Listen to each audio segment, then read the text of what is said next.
Frog and Toad, written and told by Kiefer Adams. "Morning, Toad," Oliver called one morning. "Feeling better after yesterday?" Toad the brake van glumly looked at Oliver. The day before, the trucks had broken away from Oliver on Gordon's Hill and had diverted him into an old siding near a bridge under construction. At the end of the siding had been a muddy pool, and Toad had been uncomfortable since. "I'm not sure, Mr. Oliver," he said worriedly, "but there appears to be something in my cabin, and I can't seem to understand what it is." "Oh, that's probably just the water left over from yesterday," chuckled Oliver. "I'm sure you'll be all right. We got a long day ahead of us. The Fat Controller's relying on us to get our work done for the summer." Oliver puffed away to get some coal and water, but Toad was still worried. He didn't usually feel like this, but he decided best to not talk to Oliver about it for quite some time. The other engines were too busy to notice Toad's discomfort. They had another problem going on. The Fat Controller had asked an engine from the mainland to come and help them with the summer traffic. Unfortunately, when Thomas, Gordon and Henry were in the yards, they were not best pleased to see who came gliding into view. "Ow!" D261 sniffed as he rolled to a stop. "I can't believe you are still here. Has your controller not got any common sense to scrap you all?" "Mind your tongue," said Gordon. "You're here to help us, not insult us." "Leave him be, Gordon," said Thomas. "We haven't got any bowler hats in stock today." "Or inspectors who are willing to give them to him," snorted Henry. D261 gritted his teeth. "You tell me to watch my tongue, yet you're the one hurling the insults," he sneered. "I hope my time on this railway will be brief and blunt." "Just like your track record?" asked Thomas. "Harr!" hissed D261, and he scampered away. "Big blowhard," grunted Thomas. "Leave him be," said Henry. "If we learnt anything from his last visit, it won't be long before he causes trouble for himself again." "Exactly," agreed Gordon. D261 tried to make things difficult for the other engines, but luckily they were too busy with their own work to even notice his presence. A few days later, D261 was to collect some trucks from the yards and return with a small goods train to the other railway. He rolled into a siding to the fuel pump. Oliver and Toad were already there, having just helped Duck with the shunting. "Oh, great," he sneered when he looked at Oliver. "The mainland's greatest escape story and his little accomplice. How on earth did the Fat Controller accept you onto his railway?" Oliver pretended not to hear.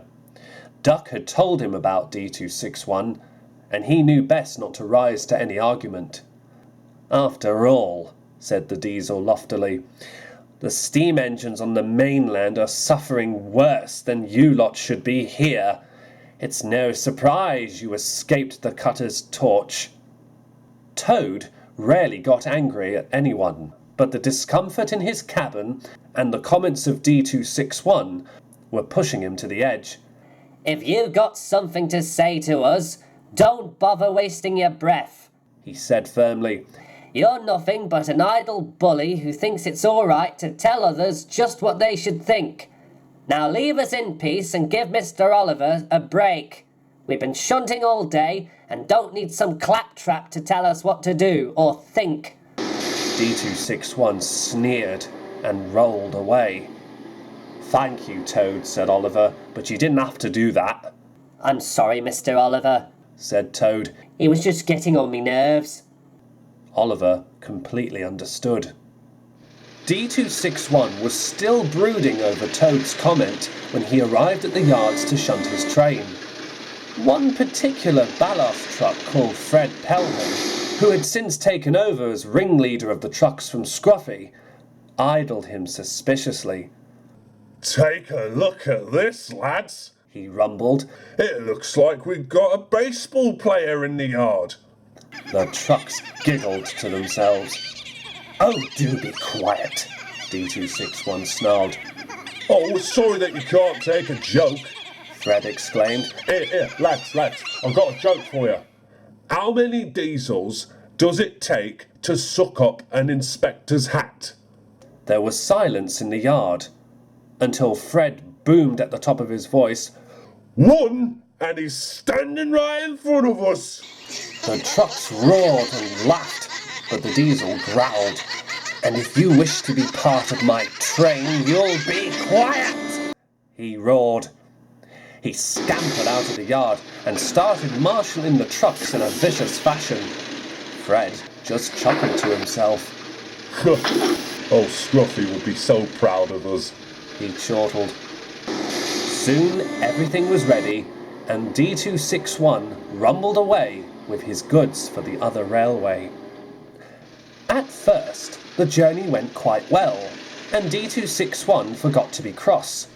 His threat to the trucks, so he believed, had done the trick. He was just passing through Edward Station when Oliver and Toad came past him in the opposite direction with a trainload of vans. The diesel was just about to make a snide comment to Oliver about having a run-down brake plan for a friend, when Toad felt something leap out from his cabin, and it landed on the diesel's roof. Ew, ew, ew, ew, ew, he shouted. Get it off me! Get it off me! What is it? What is it? What is it? The diesel's driver couldn't understand what was going on, until he could see what was perched on the diesel's front. Ribbiting with excitement, as if it wanted to go home, was a small green frog.